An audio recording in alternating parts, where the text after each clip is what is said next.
Life at the southern U.S. border has visibly changed since President Donald Trump took office. Illegal crossings have plummeted, with apprehensions at the border down 90%, according to official U.S. data. The rapid change is plain to see at the Mexico side's many migrant shelters, especially in Tijuana, whose crossing into San Diego, known as El Chaparral, is one of the busiest in the world.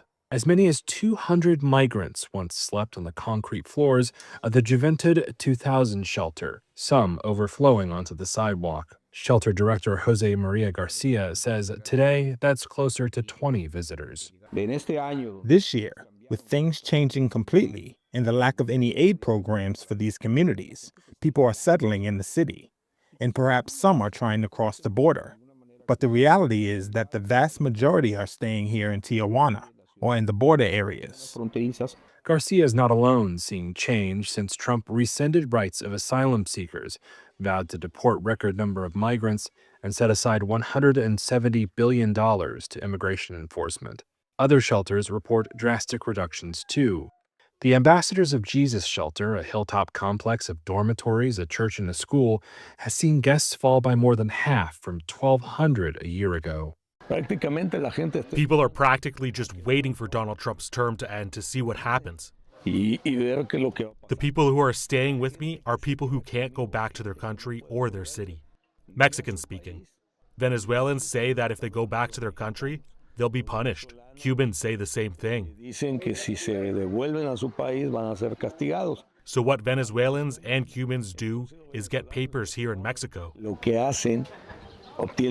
And as we can see, they've already started their businesses and are waiting to see what happens. Under U.S. law, the Biden administration welcomed asylum seekers for those with a credible fear of torture or persecution in their home countries.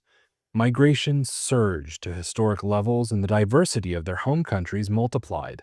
Then, on January 20th, Trump invoked emergency powers to suspend asylum claims. The asylum shutdown and images of ramped-up immigration enforcement around the U.S. scared off would-be immigrants from leaving home. The Asabil shelter for Muslims has received migrants from less traditional source countries within the Middle East, Africa, and Europe. Abu Bakr Adam Ishaq, the shelter's imam, himself arrived in Tijuana 2 weeks before Trump's January inauguration.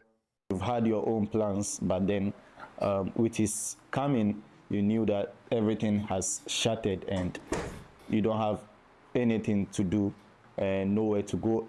Adam says he fled what he called political persecution in Ghana. He was asked if he had a message for Americans who have shut migrants out. I think they need to have compassion. They need to hear everyone's story. Not everyone is a bad person.